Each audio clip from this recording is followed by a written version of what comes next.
Are you getting tired of constantly getting killed in Crystal PvP, or even getting frustrated and dominated by the higher tiered players? Or even getting outplayed in every single way possible? Well, I'm your savior, and I'll be explaining every single Crystal PvP meta for both Drain and non-Drain. We're talking about perfect D-taps, bait count anchors and many more advanced tips. Well, let's get right into this. Okay, the first trick is called a D-tap into an anchor. What you want to do is you want to slow for your opponent to make everything easier. Then you're gonna pearl on him and anchor him, like this. And this is what it should look like in a fight.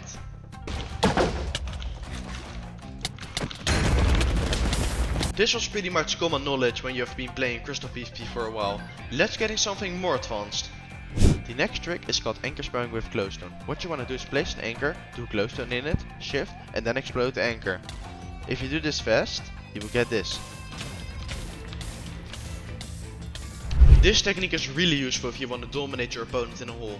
Just watch it for yourself.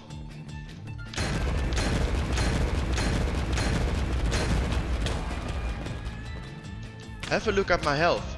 I will take 0 damage, but keep in mind that your glowstone will run out twice as fast.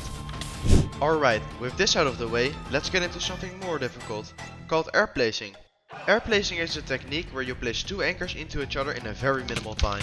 To learn air placing, you need a double clicking mouse, which registers 2 clicks in one press. This technique is really useful against pickaxe spammers. To perform air placing, you want to place an anchor, put glowstone in it, hold your anchors and then double click your mouse and explode the anchor again, like this. You should be aware that your opponent needs to take a damage tick, otherwise they wouldn't pop from your air place. Oh, and try to be careful when you're air placing. Let's dive into something that requires double clicking as well, known as stunning. Stunning is a technique where you double click your mouse with an X to disable your opponent's shield and immediately knock them into the air. For example, after a stun, you can go for a D-tap. Stunning is really useful when you're using your Elytra and your opponent is only shielding to counter it. Keep in mind that your X does not need to be fully charged to stun. The next technique we will cover is called circling. Circling is a technique where you place an anchor behind your opponent while they shield, causing the anchor to do damage.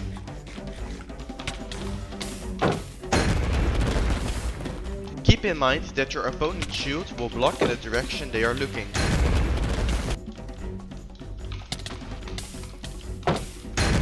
So you can also redirect where they are looking by placing 2 anchors, like this.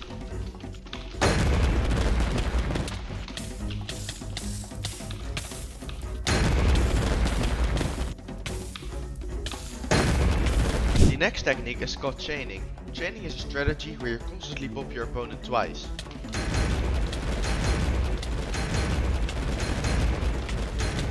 The reason he wasn't doing anything is because he was constantly searching for totems in his inventory.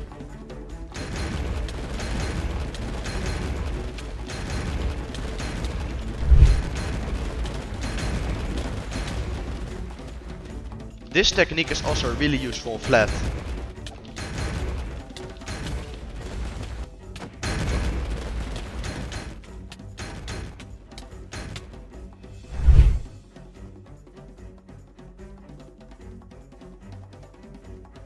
For the next technique, I will be explaining the best D-tap and ledge dash scenarios. This is the best D-tap scenario because your opponent's reaction time to ledge dash will not be fast enough, and even if it is, their anchor will likely disappear. And this is the best ledge dash scenario because you have plenty of time since they're pearling from far away.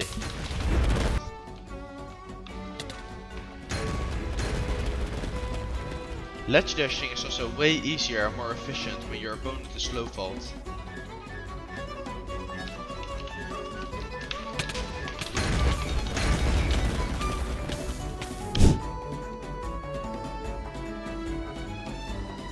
Alright, let's get into the next technique. Yeah, we all know those people who think they're an airplane or something. But luckily I'm here to show you how to counter Elytra players. The first and best thing to do is dig 1 block down, as players with an Elytra don't have anchors in their inventory to anchor you. That is because they will switch their Elytra with their anchors. When the Elytra player still tries to aggro you, you can anchor and then crystal for an easy pop. A second option is to carry cobwebs and place them on yourself. Elytra players can't go for a D-tap because you'll be stuck in a cobweb, and they still can't anchor due to their Elytra. Let's get into one of the most deadliest metas called triple tapping. This probably seems really confusing, but let me explain it to you. When executing a triple tap, you want to hit crystal near your opponent once, then hit them for the damage tick and finally place 2 more crystals.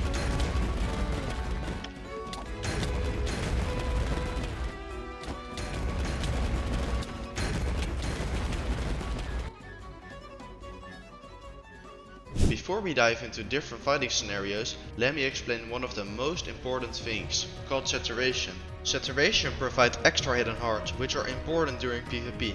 For instance, when you're ledge dashing your opponent, you will take damage from the anchor, but your saturation absorbs it, keeping you at full health. Always try to max out your saturation bar before a fight, especially if you're a passive player, as it gives you a higher chance to survive. To see your saturation bar, download the Apple Skin mod.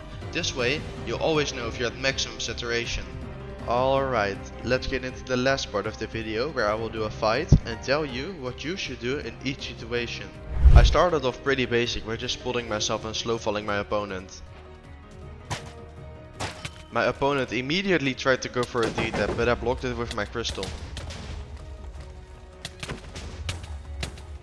Here my opponent almost popped me, but I managed to shield just in time and made sure to pearl twice so I could heal up. My opponent was clearly better at this stage of the fight, so I needed to change something. He even managed to pop me with a D-tap because I was too slow with my shield.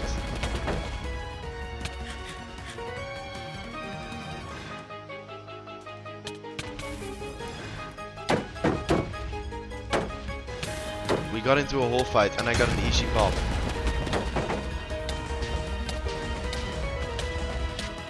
But he was already waiting for my pearl to land and almost popped me again. Here I waited for his pearl and got a perfect D-tap distance, so I took it.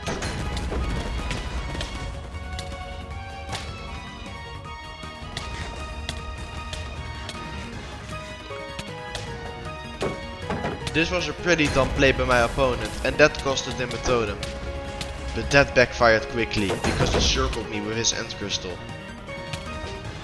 I wanted to go for an Elytra D-tap, but it resulted in me getting popped because I had a pearl cooldown. I got another perfect distance D-tap, so I took it.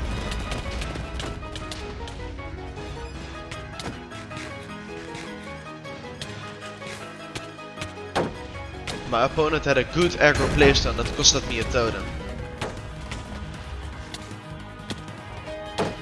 But I predicted that he was going to pearl and that popped him.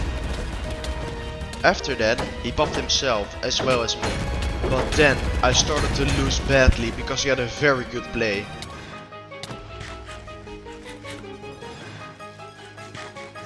I popped him with a simple D-tap and now he's on 0 totems. The fight was very close.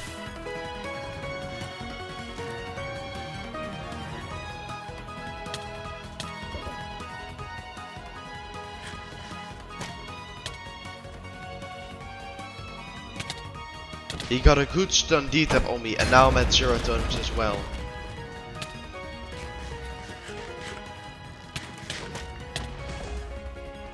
After a very good play, I still couldn't kill him. I even circled him and it was so close.